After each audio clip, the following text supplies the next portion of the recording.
मग येते हा मी.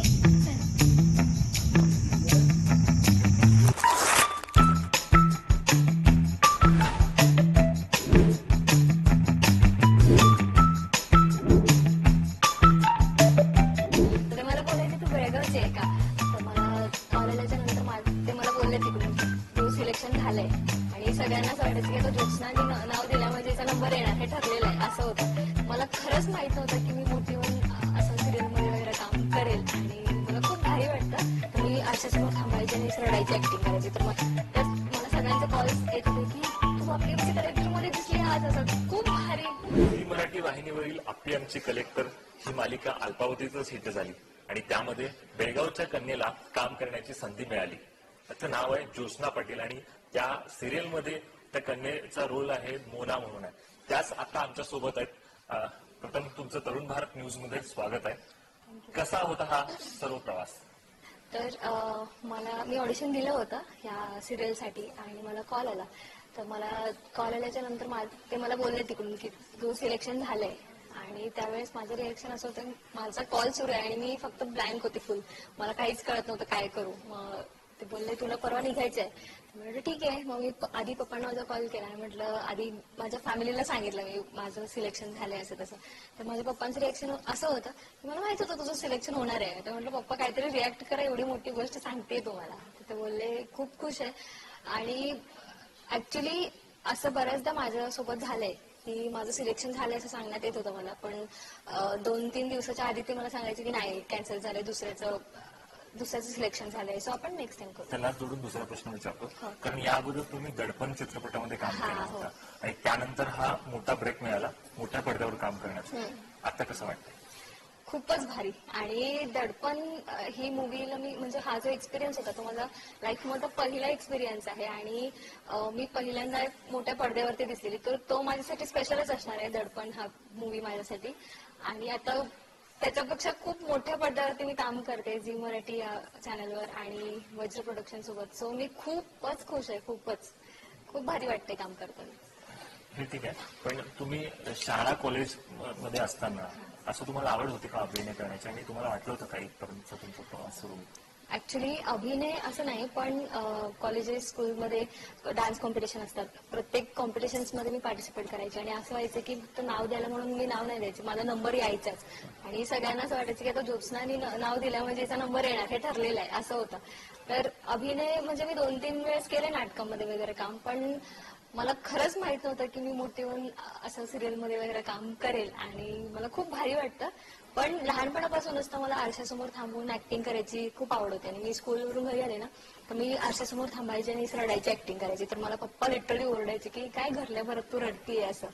तर पण त्यांना माहित होतं की ही काहीतरी वेगळं करणार, ही जॉब वगैरे हे नाही करणार, ही काहीतरी वेगळं करणार. तर हो. आता सध्या मोठ्या पडद्यावर मोठ्या कलाकारांच्या सोबत काम करताना दडपण येतं? हो म्हणजे ऑब्वियस आहे ते. कारण गेले 2 वर्ष झाली ही सिरियल सुरू आहे. तर त्यांचा एक बॉन्ड झालाय आणि ते एकत्र काम करून करून ते खूप फ्री झालेत एकमेकांसोबत.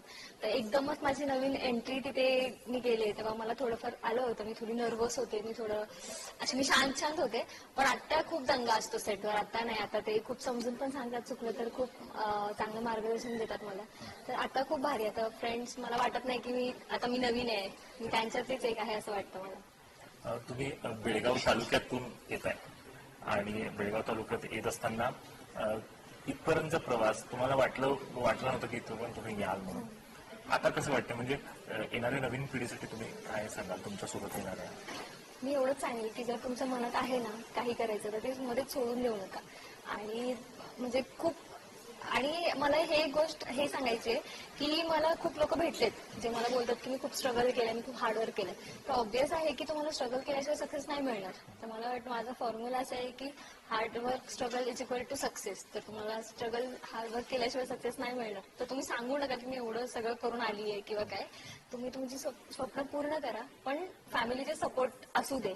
कारण फॅमिलीचा सपोर्ट खूप इम्पॉर्टंट आहे आणि तुम्ही जे काही कराल ते फॅमिलीला सांगून कराल एवढंच. आमच्या प्रेक्षकांना हे पाहायला आवडेल की तुमचं शिक्षण वगैरे कुठे झालंय, कोणती शाळा? अच्छा, तर माझं 10वी पर्यंत मी गावामध्येच शिकली आहे, बाळेकुंद्रीमध्येच शिकली आहे. त्याच्यानंतर PUC हे माझं मराठा मंडळ कॉलेजमध्ये झालंय, जे कोर्टकडे आहे. त्यानंतर माझं ग्रॅज्युएशन गोगटेमध्ये झालंय, गोगटे कॉलेजमध्ये. यापुढे तुमचं ध्येय काय असेल किंवा काय करायचंय पुढे जाऊन? खूप गोष्टी आहेत, खूप काही काही करायचं आहे, पण सध्या तरी माझा फोकस याच्यावरच आहे, कारण आता ही खूप मोठी ऑपॉर्च्युनिटी मला भेटली आहे. तर माझं पूर्ण लक्ष आता त्याच्याकडेच आहे, अजून खूप कसं चांगलं होईल माझं कॅरेक्टर, आणि याच्यावरच लक्ष आहे. आणि थोड्या दिवसांनी येतील, पण एवढ्यात नाही सांगू शकत काही. शूटिंगच्या वेळी काय धमाल वगैरे जे आमच्या प्रेक्षकांना शेअर कराल तुम्ही त्या कलाकारांच्या सोबत? खूपच, कारण मला जेव्हा स्क्रिप्ट येते ना, आधी एक 5-10 मिनिटं आधी भेटते, तर ज्यावेळेस रिडिंग सुरू असतं त्यावेळेस खूप धमाल, खूप म्हणजे जे डायलॉग्स असतात आम्ही ते काहीतरी वेगळ्या प्रकारे काहीतरी कॉमेडीमध्ये करतो, खूप मज्जा. किंवा कोणीतरी याची ऍक्टिंग केलं, त्याची ऍक्टिंग केलं, असं खूप मज्जा. मला कधी कधी मला घरची आठवण पण नाही येत, मला एवढी तिथे मज्जा येते, खूप भारी वाटतं. आणि कसा टाइम जातो, कसं दिवस, आता मी गेले 2 महिने झाले मी तिकडे आहे, तर मला खरंच कधी 2 महिने संपले कळलंच नाही. खूप खूप असं फॅमिली असल्यासारखं, even direction team, production team, artist लोक खूप भारी, खूपच मस्त, आणि खूप मजा येते. तुम्ही पहिल्यांदा जेव्हा टीव्हीवर दिसला, जेव्हा बेळगावकरांना दिसला किंवा तुमच्या घरच्यांना दिसला, तेव्हा काय प्रतिक्रिया होती? तेव्हा ऍक्च्युली माझी रिॲक्शन ही होती की खरंच ही मी आहे का. मी जेव्हा माझा पहिला एपिसोड पाहिला ना टीव्हीवर, तेव्हा माझ्या डोळ्यातून ना ऑटोमॅटिक पाणी येत होतं, कारण मलाच विश्वास बसत नव्हता की मी आहे ही. आणि घरचे तर, मम्मी पप्पांचं पण डोळ्यात पाणी होतं. आणि मला कॉलवर कॉल, कारण मी ही गोष्ट कुणालाच नाही सांगितलेली. मी डिरेक्ट माझा टेलिकास्ट झाला ना, तेव्हा सगळ्यांना कळलं की बाबा ज्योत्स्ना सिरियलमध्ये काम करतेय.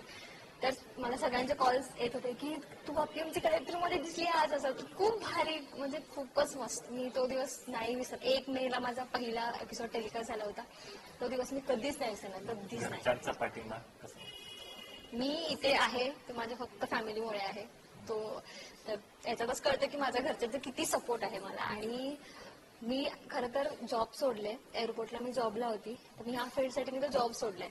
आणि ज्या मी मूवीसाठी मी जॉब सोडला होता, ती मूवी झालीच नाही. तर मी घरी लिटरली, म्हणजे घरी थोडंफार असतंच ना की एवढा चांगला भेटलेला जॉब सोडून तू काय करतेय, असं थोडीफार चिडचिड होती. पण मी डिप्रेस होती, नाही तर काय करू कळत नव्हतं मला, कारण चांगला जॉब सोडून मी हे करतेय. तर त्यावेळेस जो मला माझ्या फॅमिलीने सपोर्ट केला, मी कधीच नाही विसरणार. आणि आता यापुढे मी जे काही करते ना, ते फक्त माझ्या मम्मी पप्पांसाठी करते, त्यांच्या हॅपीनेससाठी. आणि ते सांगतात, ते आमची सिरियल 7ला लागते, तर ते 7:30 वाजल्यापासून टीव्हीच्या समोर बसलेले असतात की आता लागणार आहे. तर खूप भारी, म्हणजे काय सांगू, ते खूप खुश आहेत.